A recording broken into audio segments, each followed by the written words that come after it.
하나님의 은혜가 함께 하시기 바랍니다. 건강하시기 바랍니다. 전도로 채우십시다. 예배 후에 당뇨에 잠깐 간담회가 있답니다. 앞자리에서 잠깐 모여 주시기를 바랍니다.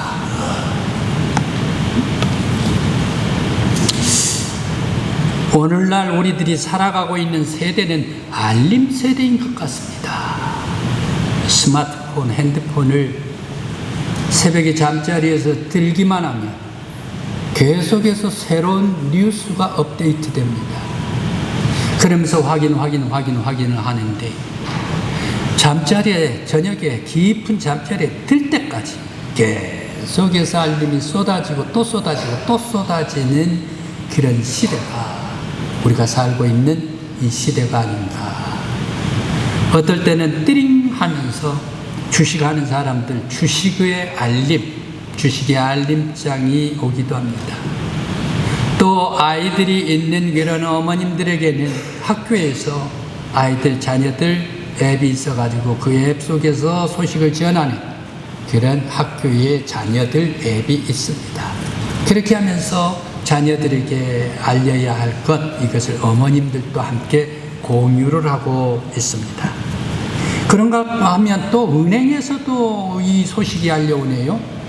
은행의 상환 날짜가 이날입니다. 넘기지 마십시오 라고 하면서 바로 이 은행의 앱까지도 울려나고 있습니다. 그러면서 여러분들이 가장 많이 들려오는 소리가 하나 있는데 까똑까똑 하는 소리입니다. 바로 이 소리는 우리 대한민국 거의 80% 이상 사람들이 까똑까똑 소식을 전해 올 것입니다. 이 모든 알림은 마치 꺼지지 않는 경고등처럼 우리 마음에 불안의 사이렌을 울려대고 있습니다. 바로 이러한 속에서 혹시 내가 뒤처지고 있는 것이 아닐까, 또 이런 소식 가운데 불길한 그런 소식 속에 큰일 나는 것이 아닐까. 안락해야 할 내 집, 내 방에서조차 우리들은 보이지 않는 위험한 것과 경쟁 속에서 늘 발을 동동 굴리면서 살아가고 있는 것이 오늘날 우리들 2025년에 지금 살고 있는 우리 모든 사람들의 자화상이 아닌가 생각을 해봅니다. 바로 이 속에 무엇이 있습니까? 소식을 전한다. 불안하다는 얘기. 모든 사람들은 다 불안이 도사리고 있다라는 것을 우리들이 깨달을 수가 있습니다. 오늘 성경의 본문 말씀에서 왜 바울 사도는 아무것도 염려하지 말고 다만 모든 일에 기도와 간구로 아뢰라라고 말씀을 하셨을까요?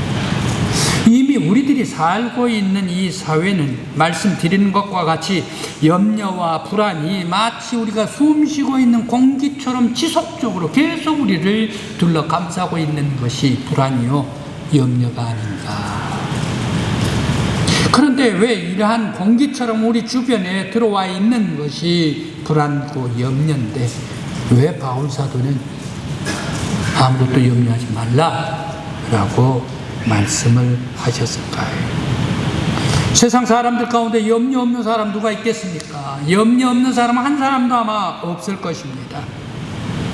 그런데 하나님 지금 제가 어려운 상황을 하나님께서는 다 알고 계시지 않습니까? 보고 계시지 않습니까? 그럼에도 불구하고 염려하지 말라라고 이렇게 말씀하십니까? 라고 오늘날 사람들은 얘기할 사람들도 있을 것입니다. 그러기도 그럴 것이 당장 카드값을 막아야 하고, 그리고 또 아이들은 아프고, 또 어른들은 여기저기 아픈 데도 많고, 또 거기에 직장에서 언제 잘릴까 모를 그러한 현실 한복판에서 어떻게 우리들은 염려하지 않고 살 수가 있단 말입니까? 염려하지 말라라고 하는 바로 이 말은 위로가 아니라 우리들에게 있어서 차라리 우리가 살고 있는 현실 세상을 모르는 사람이 우리들에게 얘기를 하면서 공허하게 외치는 것과 같은 그러한 소리가 아닙니까? 라고 하면서 하나님께 따지는 사람들도 있을 것입니다. 마치 이란 사회는 물에 빠진, 수영할 줄 모르는 사람이 물에 빠졌는데 도움은 주지를 않고 밖에서 그냥 수영해, 팔을 줘 라고 얘기를 하면서 도와주지 않는 그런 사람과 똑같이 아주 힘든 그런 가혹한 말이 아닐까 생각을 해봅니다. 그런데 성경은 우리가 가장 본능적인 감정이 바로 염려하는 것인데 왜 염려하는 것을 죄로 성경은 말하고 있을까? 그러면서 우리가 염려를 하게 되니까 하나님과 우리와의 관계를 멀리 떨어지게 만들고 있을까? 바로 이런 것도 왜 우리를 염려하지 말라라고 하면서 하나님께로부터 멀어지게 합니까? 라고 항의한 사람들도 있을 것이다 생각을 해봅니다. 그런데 본문 말씀은 바로 이 염려하지 말라 여기에서 그치지를 않습니다. 더 나아가고 있습니다. 우리의 모든 마음을 더욱더 무겁게 하는데 너희 구할 것을 이번에는 감사함으로 하나님께 아뢰라. 염려도 힘들어 죽겠는데 우리 어려운 형편 속에 감사하라 라고 바울사도는 성경에서 말씀을 주시고 있습니다. 그러면서 우리들을 마음 한복판에 아주 무겁게 짓누르고 있습니다. 왜 이렇게 감사까지 요구를 할까? 민족이 압제를 당했을 때에 압제당하고 있는데 순사가 젊은 청년을 밟고 때리고 할 때에 얻어 터져가지고 심히 아파 죽겠는데 바로 감사해 라고 하면 그 청년이 감사를 할 수가 있겠는가? 또 사실 사업을 실패를 해가지고 거리에 가장이 남게 되었는데 하나님께 감사하십시오 라고 얘기를 할 수가 있겠는가? 만일 그 가장 실패한 가장이 그 얘기를 들어가지고 내가 하나님께 감사하겠습니다 라고 얘기를 할 때에 그 얘기가 과연 진실로 들려올까? 아니면 바로 그 가장 바로 그 속에 원치 아니한 것을 얘기를 하고 있는가 라고 이렇게 얘기를 할까? 차라리 위선으로 들릴까 생각을 해봅니다. 하나님이 고통을 몰라주고 예수님께서 우리의 고통을 위로해 주시지 않고 바울 사도도 억지로 감사를 강요한다면 빌립보 교회의 모든 성도들뿐만 아니라 우리들도 신앙적인 회의에 빠지게 될 것입니다. 그렇다면 오늘 성경 말씀이 과연 그렇게 될까? 오늘 성경의 본문 말씀은 엄청난 역설적인 하나님의 역사요 개입이다라는 말씀입니다. 성도가 깊은 절망의 자리에서 염려를 내려놓고 고백하면 하나님, 내 염려를 내가 스스로 제거할 수가 없습니다. 하나님께 맡기고 의지할 때 하나님께서 가장 깊은 절망의 자리까지 내려오셔가지고 간구하는 성도들의 모든 기도를 들으시고 찾아와 주십니다. 그렇게 되기 때문에 너희들이 하나님 앞에 기도하고 간구하라.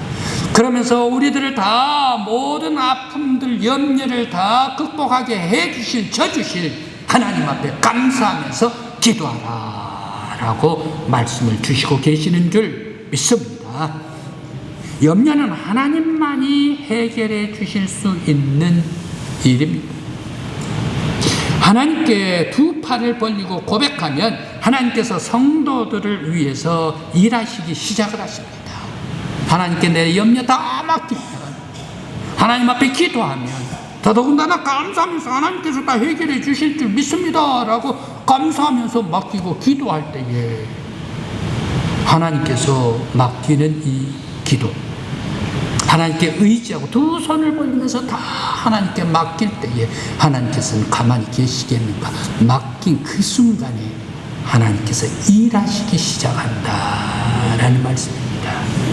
여러분, 우리가 낑낑거리면서 내 근심, 걱정, 염려, 수십 다 낑낑거리면서 내가 풀겠다라고 하지 말고 간구하면서 하나님께 맡길 때에 하나님께서 여러분들을 위하여 일을 시작하실 하나님께 맡기는 저와 여러분들 되시길 간절히 기원합니다.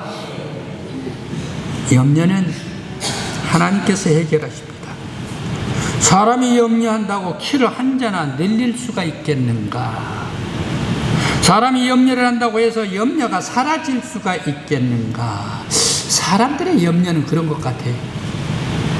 염려하면 바로 그 염려 속에서 더욱더 근심을 낳고, 근심은 수심을 낳고, 수심은 정신적으로 병을 낳고, 정신적인 병은 마음의 육체의 병까지 다 나게 하고, 이 마음과 정서적인 이 모든 병은 곧 죽음에 이르게 하는 것이 아닌가. 그래서 이 염려하는 것은 죽음에 이르게 하는 것이다 라는 사실입니다.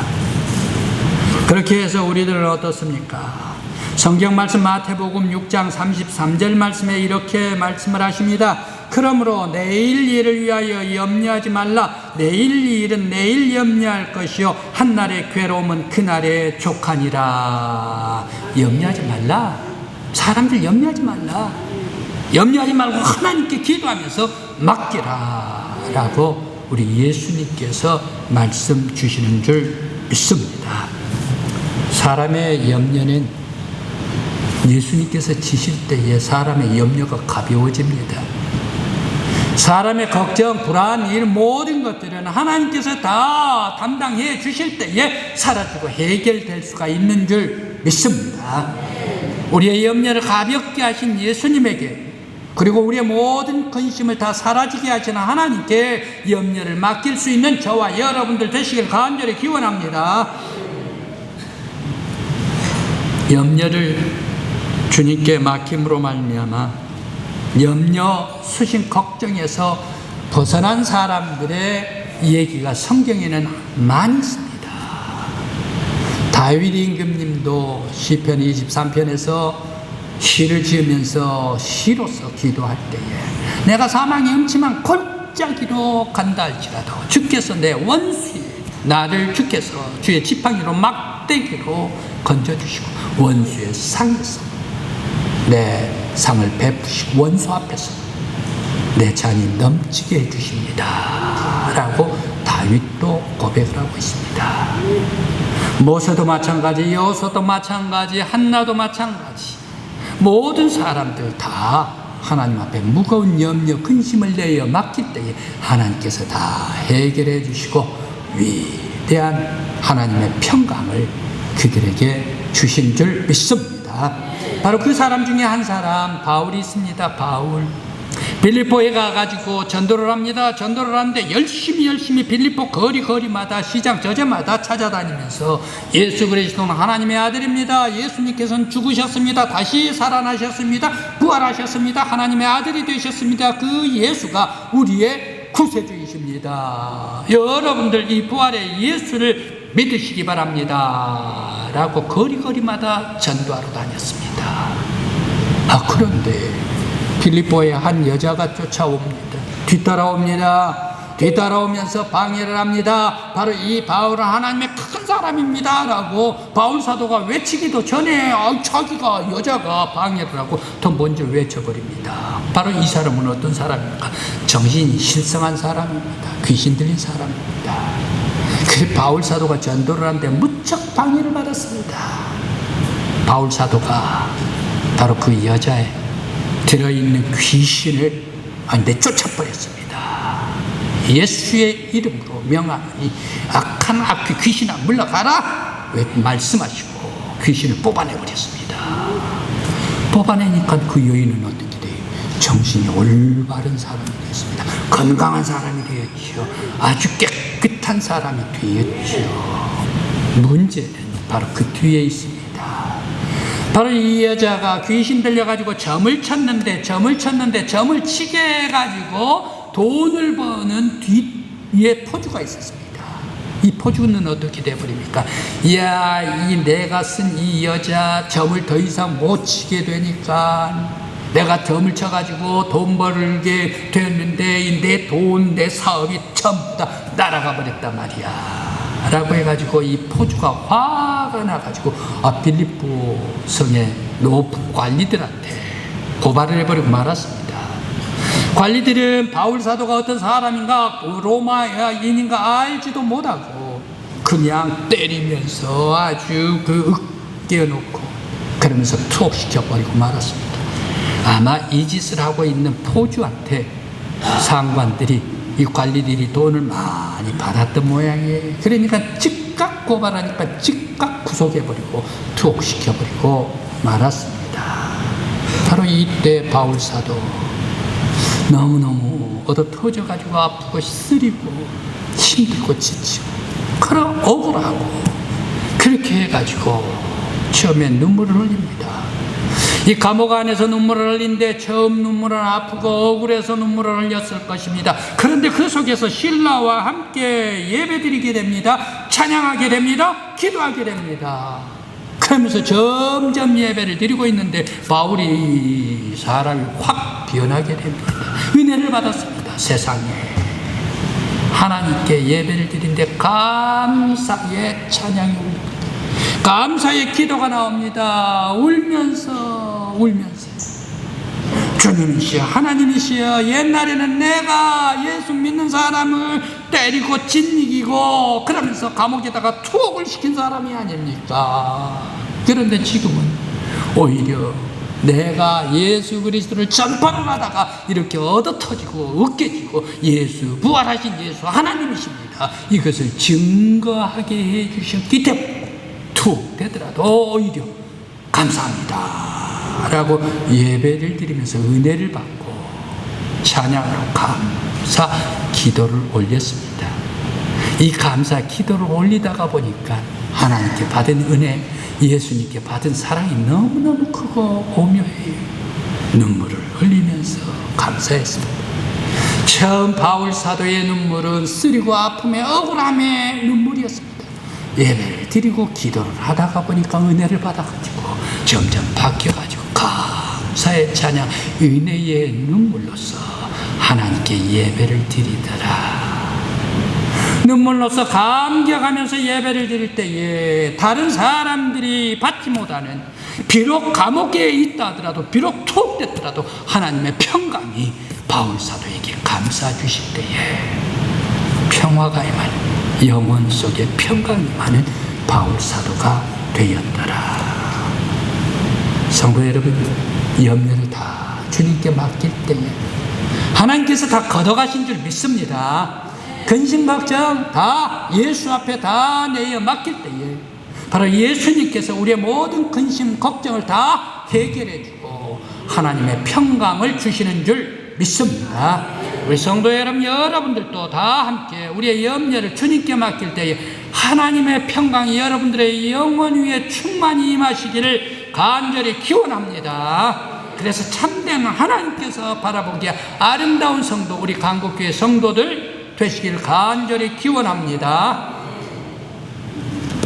20세기 초, 그러니까 1910년, 20년 이때란 얘기죠. 이때 영국은 아직까지 탄광이 있었습니다. 이 탄광 노동자의 이야기입니다. 바로 이 노동자가 오늘 또 갱도 안에 들어가가지고 이 새까맣고 부연 곳에서 탄을 캐고 있었습니다. 그런데 이 갱도 안에 받쳐져 있는 게가 언제 어떻게 될까 불안한 속에 이 갱도 굴 속에서 일을 하고 있었습니다. 그렇게 불안하던 차에 이 갱도가 무너져버리고 말았네요. 갱도가 갇혀버리고 말았습니다. 꼼짝없이 죽어야 되지 않습니까? 바로 이 죽음을 눈앞에 두고 있는 노동자, 하나님 앞에 기도를 올립니다. 죽음의 공포 앞에서 기도를 올립니다. 기도를 올린데 이렇게 기도를 올립니다. 하나님, 제 인생이 여기에서 끝날지도 모를 그런 깜깜한 속에 있습니다. 비록 내가 내 인생이 여기에서 끝날지라도 지금까지 살게 해주신 하나님께 감사를 드립니다. 은혜에 감사를 드립니다. 바로 이 죽음 앞에서도 감사의 기도를 올렸던 이 노동자였습니다. 바로 그 순간 죽음의 공포가 아닌 하늘의 평화가 그 기도를 하니까 이 노동자에게 영혼 속에 충만히 내려앉아요. 사람들이, 세상 사람들이 맛볼 수 없는 참된 평화가 바로 이 노동자 위에 임하였더라. 그런데 어떻습니까? 기적적으로 이 노동자가 구출되었습니다. 하나님께 어려움 속에 감사할 때 하나님께서 그 깊은 어둠 속에까지 찾아와 주시고 주님께서 염려 걱정들을 전부 다 담당해 주시고 하나님의 평강을 주시고 육체의 구원까지 허락해 주셨습니다. 우리 성도 여러분, 여러분들도 깊은 아픔이 있습니까? 고뇌가 있습니까? 어려움이 있습니까? 걱정이 있습니까? 수심이 있습니까? 염려가 있습니까? 하나님께 다 두 손 들고 내어 맡기는 여러분들 되시기를 간절히 기원합니다. 하나님께서 다 담당하고 깨끗이 담당해 주심으로 말미암아 하나님의 평강을 주시고 여러분들의 삶에 은혜와 복을 베풀어 주시기를 간절히 기원합니다. 톨스토이 대작 부활입니다. 주인공 네얼유도프, 바로 이 젊은 청년 때 그는 사관학교의 장교였습니다. 젊은 청년일 때 이 사관학교 어깨에 높은 그런 장교 바지를 달고 자기의 큰 어머님 집으로 갔습니다. 그런데 거기에 예쁜 카투샤가 있었네요. 식모였습니다. 이 식모를 실수로 범해버리고 말았지 않습니까?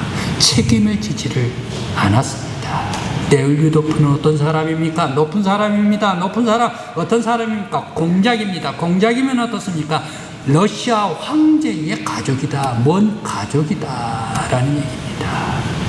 그런데 그만 카투샤를 버리고 말았습니다. 이 카투샤는 어떻습니까? 몸을 버렸기 때문에 흘러 가는 곳이 사창가로 갈 수밖에 없지 않습니까? 그렇게 해가지고 사창가에서 거기에 엄청난 큰 살인 사건이 있었는데 카투샤에게 뒤집어 씌웠습니다. 그러면서 재판을 받는데 이 재판을 받는데 법정에 가서 아무리 호소를 해도 이 카투샤한테 전부 다 살인자로 누명을 씌워버리고 말았습니다. 그렇게 해가지고 바로 이 여인은 어디로 갑니까? 저 시베리아 혹한의 추운 곳으로 가서 투옥되고 말았습니다. 멀리 떠나갔습니다. 바로 이 카투샤, 왜 이렇게 사창가로 전전을 해서 인생이 파멸됐는가? 그것으로 끝나지를 않고 왜 이 여인에게 죄도 짓지를 아니한, 자기가 향하지도 아니한 그런 살인자가 돼가지고 법정에서 선고를 받고 시베리아까지 가가지고 투옥당했는가? 행복해야 할 사람이 자기 자신이 한 번의 젊은 날의 실수를 범함으로 말미암아 카투샤가 이렇게 됐다 라고 깨닫게 됩니다.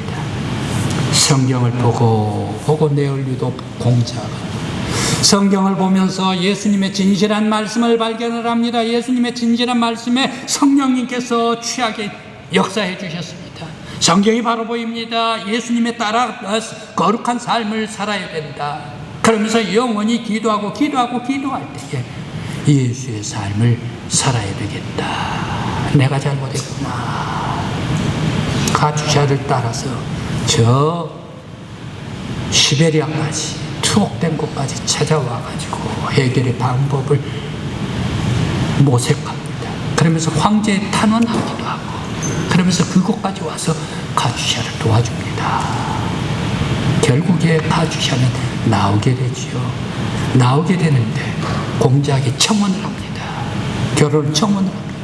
카투샤는 공작의 청혼을 거절해버리고 맙니다. 그러면서 자기 다른 사람, 똑같은 그러한 사람 택해서 떠나갑니다. 카투샤에게 거절당한 네얼유도프, 바로 이 공작은 어땠을까요? 거절당했으니까 화가 났을까요? 카투샤가 감옥에 나오고 자기가 선택해서 행복한 길을 갈 때에 네오유도프는 하나님께서 주신 평강이 오더라 라는 얘기예요. 사람들이 누릴 수 없는 그야말로 예수의 길을 따르고 예수의 삶을 따라서 기도하고 성경 말씀대로 실천해 나아갈 때에 하나님께서 이 네오유도프 영혼 속에 하나님의 평강을 집어넣어 주더라 라는 얘기입니다. 그래 이 젊은 바로 이 네오유도프가 죄 속에서 살다가 그의 영혼이 새롭게 거듭나 하나님의 사람이 되었더라. 부활입니다. 오늘 바로 이 러시아 톨스토이는 왜 이 네오유도프를 부활에다가 주인공으로 쓰게 됐을까? 그 당시 1860년 당시에 러시아의 환경이 그렇습니다. 법정도 또 재판하는 것도 사회도 모두가 다 불법이요 불의로 나아가는 그러한 돈과 물질 재물 속에 흔들려버리는 그러한 러시아가 될 때에 이 네오유도프와 같이 성경 말씀 속에서 진실을 찾고 기도하면서 영원히 예수 그리스도의 삶 속에 실천해 나가는 사람, 이란 사람으로 말미암아 러시아가 새로워져야 된다 모델을 제시해주고 있습니다. 오늘 우리 대한민국 지난주의 뉴스들 중 가운데 요즘에는 소식의 세계의 삶 속에 살아가고 있기 때문에 넘치는 그러한 소식들이 홍수와 같이 있습니다. 이런 많은 그런 소식 가운데 가장 큰 중대한 뉴스, 바로 이 부각된 뉴스는 무슨 뉴스일까? 특별 검사도 아니더라는 얘기예요. 우리들은 교회 성도들이기 때문에 순복음교회 이용훈 목사님의 뉴스, 그리고 그 큰 수원 침례중앙교회의 원로 목사님이신 김장환 목사님의 뉴스. 한국교회가 모든 세상 사람들에게 또 욕을 먹고 있습니다. 이러다가 한국교회가 하나님께서 영원히 버려버릴까 심히 염려스러운 그런 뉴스입니다. 참 불안합니다. 한국교회가 불안합니다. 위기에 봉착해 있습니다. 세속을 따라가서 시장 바닥과 같이 한국 교회가 되어 가고 있습니다.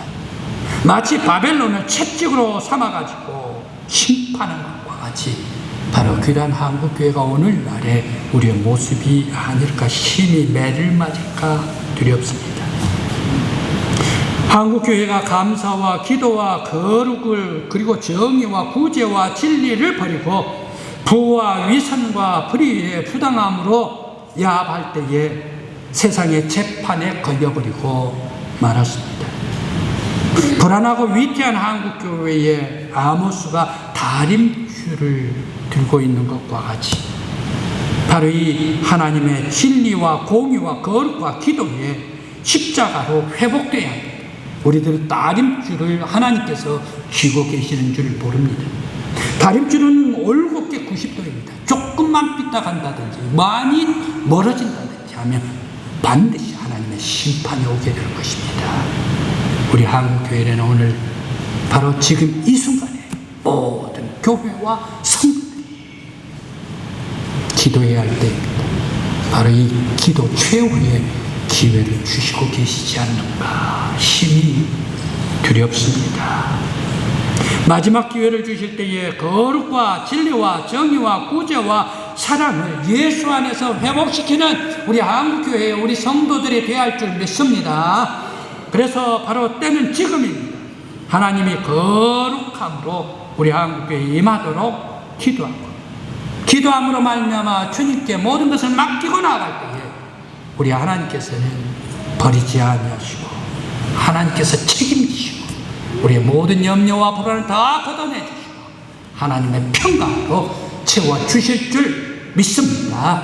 하나님 앞에 기도하고 간구드리는 우리 강북교회 여러분들이 내가 우리 강북 지역에서 내가 거룩하고 내가 깨끗하고 내가 하나님의 말씀 예수 그리스도의 삶 속에 살아나갈 때 네올유도프와 같이 우리의 영혼 속에 하나님께서 깨끗함을 집어넣어 주실 줄 믿습니다. 그러한 성도들이 우리 교회를 이루면 하나님의 나라가 우리 교회 안에 이루어질 줄 믿습니다. 우리 교회가 우리 지역사회 하나님 나라 세울 줄 믿습니다. 우리 포항노회뿐만 아니라 우리 한국의 사회 속에 하나님의 거룩함으로 살아갈 수 있는 여러분들이요, 우리 성도들 되시길 간절한 마음으로 기원합니다.